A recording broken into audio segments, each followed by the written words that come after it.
Current polling shows 83% of Americans describe the current state of the economy as poor. This comes alongside President Biden's approval numbers continuing to drop, approaching the midterms in November. Joining us now is Frank Luntz, pollster and political analyst. And in your long career, Frank, we've seen some, I guess, other periods where inflation finally rears its ugly head, but it's been a long time, but few things really get the juices flowing, like seeing a grocery bill or a gas bill and just going, whoa. I mean, that really is, it affects everyone, and it's visceral, I think. Are you seeing that in polling?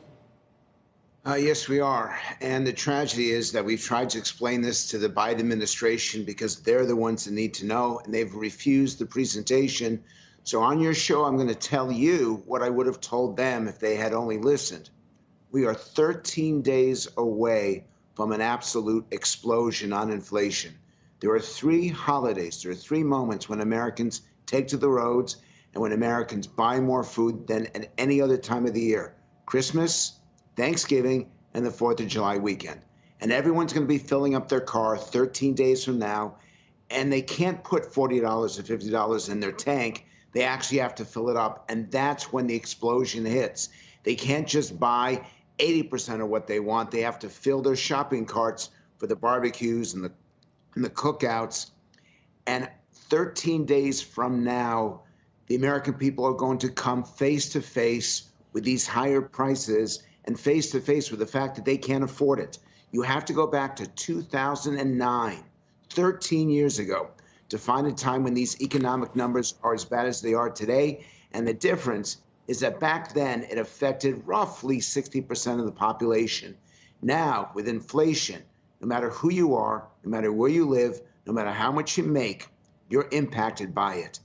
And that impact will be felt shortly. And finally, Donald Trump misidentified the stock market as being the aspect of the American economy that people related to when they decided whether things were good or bad.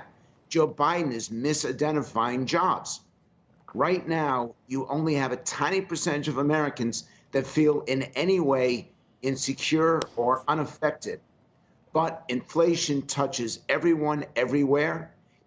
And unless he gets this inflation under control, where people are not exasperated and are not furious and anxious and angry, unless he does something immediately, this is going to affect the midterms. This is already affecting his popularity. And quite frankly, Joe Biden is the most unpopular president at this moment in his term since Jimmy Carter. You'd have to go back to 1978 for the last time a president had ratings this low. When you're conducting polls, and I'm sure you're asking not just how is inflation affecting you and how important it is, but you must ask for who do you think caused it? Who do you think is responsible? What do you get? The Putin price hike. How many people buy into that? I guess they might say maybe part of it is that, but how many think that that's the main reason that we're in this situation? And that's the right question to ask for a political impact. And a significant percentage, about a third, blame the war in Ukraine for what's happening, although we're not even talking about the shortages. Right now, you can get food, but it's really expensive. With what we know is going to come out of Ukraine in the months to follow, we're not even going to be able to get the food by the time we go into the early fall. And again, I don't think the Biden administration is afraid of the political impact, so they're downplaying the personal impact. And the truth is they should be candid. The other thing that people blame, about 25%, are corporations for taking the opportunity for charging too much. And again, the Biden administration is trying to blame ExxonMobil and companies like that for the reason why gas prices are so high. The key is not who they blame. The fundamental key is who they think is trying to solve it. And this is where the administration comes up short. It was the biggest mistake, and I'm a language person.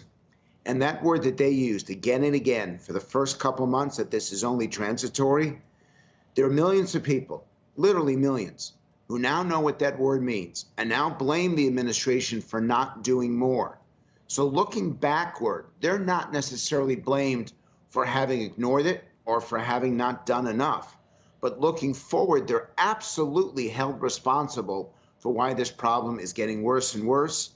And mark my words, 13 days from now is when it's going to hit its peak. Right now, 1/3 of Americans believe inflation is the #1 issue. I believe that's going to climb to 40% in the weeks to follow.